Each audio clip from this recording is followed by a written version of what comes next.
Hey everyone, DJ here, Jumbo Commander YouTube channel. You know, I was going through March of the Machines to try to find some of the coolest cards to do videos about when I ran into 8 cards in a weird spot. They're not part of the normal set. You can't get them in draft boosters. They're not a part of the commander decks. They're just found in set boosters. It's like this weird collection of cards that don't have a spot but are released anyways. And they are cool. They're some of the coolest cards of this set, and I thought that they were so interesting. They deserved a highlight right here and right now. Let's take a look at these 8 hidden cards from March of the Machines.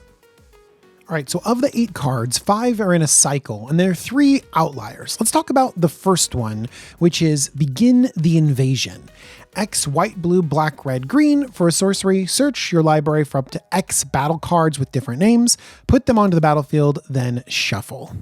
This card's pretty straightforward. It's a gift for people that want to build the battle deck, put all the battles in a deck and build around it with Begin the Invasion. I don't know if it's particularly good because you essentially need to spend a lot of mana to get your value out of it. I mean, you spend 6 mana on this, including 5 different colors, and you get a single battle. Not good. 7 mana for 2 battles, we're getting okay. And then you really need 3 battles for 8 mana to finally start feeling like you're really cheating. But you really need this to be a lot more. And so the mana value is not going to be great on this, but it is super fun and flavorful for all of those battle themed decks.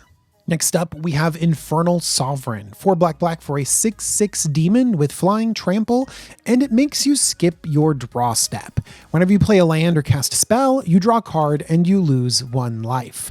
This has me thinking back to cards like Null Perfusion and Recycle, where it's like, okay, you do anything, you draw a card. These limit your hand size by 2, which can definitely stifle your progression. But Infernal Sovereign deals 1 damage to you. You lose life every time you do a thing.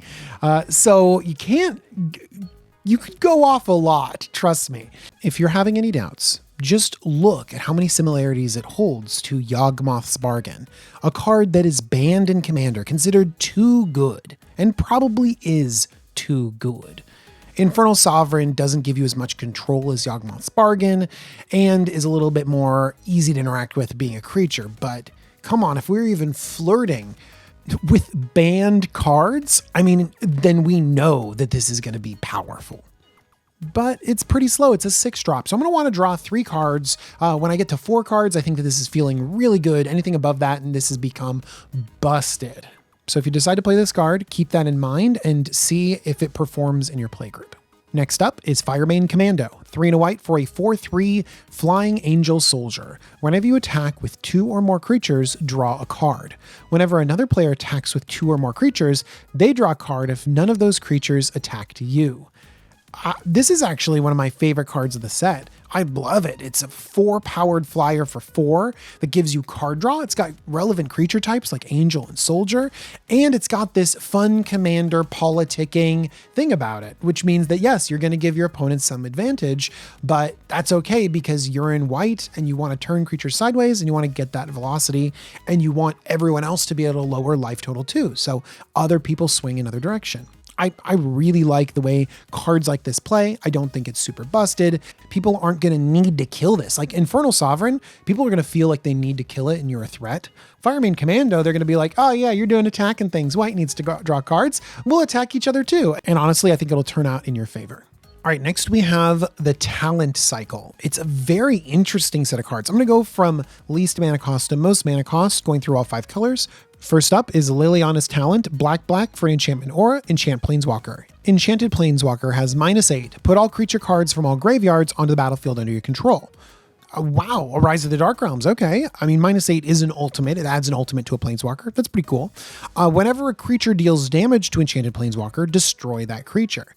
Okay. So it seems like Rowans Talent would want to go on a Planeswalker that's really good at ticking up. You know, it gains you value as you tick up, and then people will be hesitant to try to take out the Planeswalker with combat because the creature will just die, you know? And so that means this is less of a 2-for-1 when people take out the Planeswalker, although a lot of these are going to be 2-for-1s if people just just kill the planeswalker out from under it. Because Liliana's talent doesn't give you anything immediately. It doesn't have an ETB. It doesn't give the planeswalker an activation that you can immediately use. I mean, maybe you tick up an irrelevant planeswalker up to 8 and then you slam this down and then it becomes a 2-mana Rise of the Dark Realms.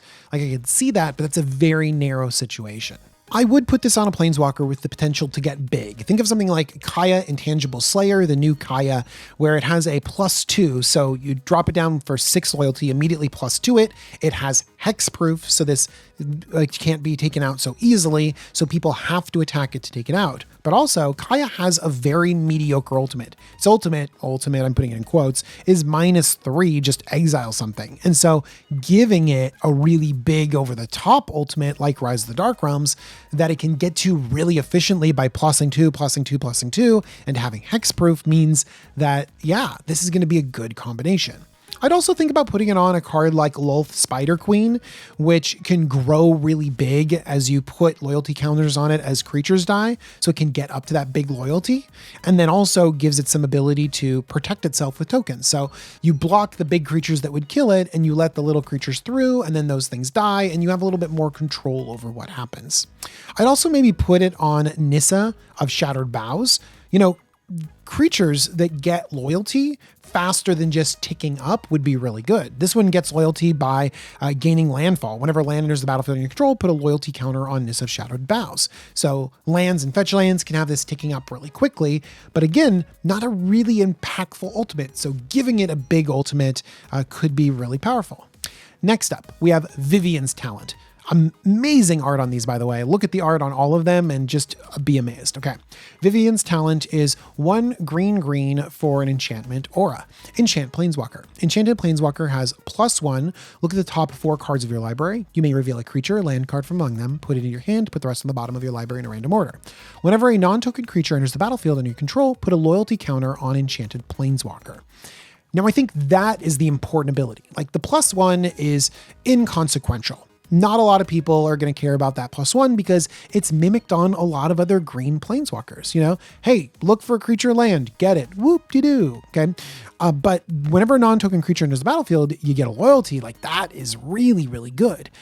This has me thinking of Watley Radiant Champion. You know, its +1 says put a loyalty counter on Watley Radiant Champion for each creature you control.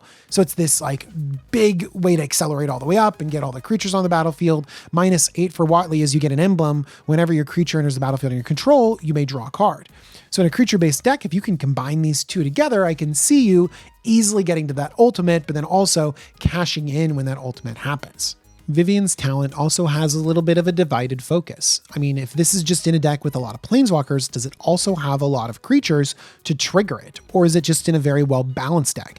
Would you be better served with something that synergizes better with both creatures and planeswalkers rather than this one that needs all 3 of them together, you know? Maybe you're playing a planeswalker in your command zone. In fact, that's something to think about with all of these cards. An aura that synergizes with 5 or 6 planeswalkers in your deck it's not good. They're not going to line up, but something that synergizes with your commander can be good. In green, we have Freylei's Llanowar's Fury, maybe Minsk and Boo. That could be really good with creature-based decks. We've also got Estrid, but that's enchantments, Lord Windgrace, but that's lands. That's it when it comes to green cards. And so you're not going to have a lot of pairings or diversity when it comes to combining Vivian's Talent with a planeswalker reliability and a heavy creature-based deck. All right, the 4-drop auras are my favorites. Let's start off with Elsebest Talent. 2 white for an enchantment aura, enchant planeswalker. Enchanted planeswalker has +1, create 3 1/1 white soldier creature tokens. Whenever you activate a loyalty ability of enchanted planeswalker, creatures you control get +2/+2 and gain vigilance until end of turn. Oh my god, I love this so much. Like, a plus to create 3 1/1s. That's Elspeth's Son's Champion. That's a great +1. I mean, I love that. And the fact that we can get this on the battlefield early, like, I'd really love to see this thing come down early on a 3-mana planeswalker like a Gideon Blackblade, a Basri Ket, a Kaya Geist Hunter. I mean, imagine tempoing with a Teferi Time Raveler. Like, Teferi comes down, bounces something, you enchant it, ticks up, adds creature tokens. Next time they attack is 3/3s. Like, this seems fantastic. I think Elsebest Talent does have a lot of synergy with some Planeswalker decks because a lot of them produce tokens. And so this synergizes with that token creation and pumps all of your team. So it could provide some damage dealing power and vigilance, which is super important to deal that damage and protect your Planeswalker team. All right, let's talk about my favorite. It's Rowans Talent. 2 red for an aura enchant Planeswalker. Enchanted Planeswalker has +1. Up to 1 target creature gets +2/+0 and gains first strike and trample until end of turn. Whenever you activate a loyalty ability of Enchanted Planeswalker, copy that ability. You may choose new targets for the copy. Oh my gosh, you just get to copy abilities over and over again. Like, Planeswalker abilities can be very, very powerful. I mean, I've been thinking about copying abilities. I want to copy Rowstorm Conduit's ability. Like, I want to -2 when you cast your next instant or sorcery spell this turn, copy that spell. You may choose new targets to the copy and then copy that. I want Jessica, Thrice Reborn. I want to 0 it and then target creature until your next turn. If that creature would deal combat damage to your opponent, deals triple that damage. Triple is 9. That's 9 times the damage if you have this on Jessica and triple up a damage of a creature.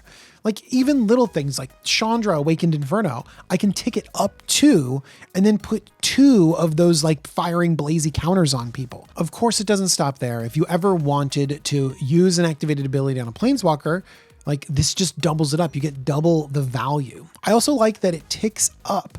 There are some Planeswalkers that just can't tick up, especially things like Narset, Parter of Veils, like those uncommon Planeswalkers. And so giving them the ability to tick up so that you can tick them down again is just real good. Also on Narset, I would tick down and look 4 cards deep twice for non-creature spells. That's just great too. I didn't even talk about +2/+0 trample and first strike twice because it is on this Planeswalker, which is fine. I don't think that's really worth 4 mana. I think you're paying the 4 mana for broken doubling up, and that's what I'm really excited about. Let's talk about the final card. It is Fairies Talent. This is the most expensive of these enchantment Planeswalker auras. For 3 blue, you get to enchant your Planeswalker. Enchanted Planeswalker has -12. You get an emblem with, you may activate loyalty abilities of Planeswalkers you control on any player's turn anytime you could cast an instant. That is great in a Planeswalker deck. That's what we are going for. It's Teferi's ultimate. It's great. Okay, we want that. But -12 is crazy. We're gonna have to tick up a bunch of times, but I haven't even finished reading the card yet. Whenever you draw a card, put a loyalty counter on Enchanted Planeswalker. So if you have the right cards put together, this is crazy. Just imagine Jace the Mind Sculptor or Brainstorm effect. Draw 3, put 2 back for a single mana. You know, that's so much loyalty.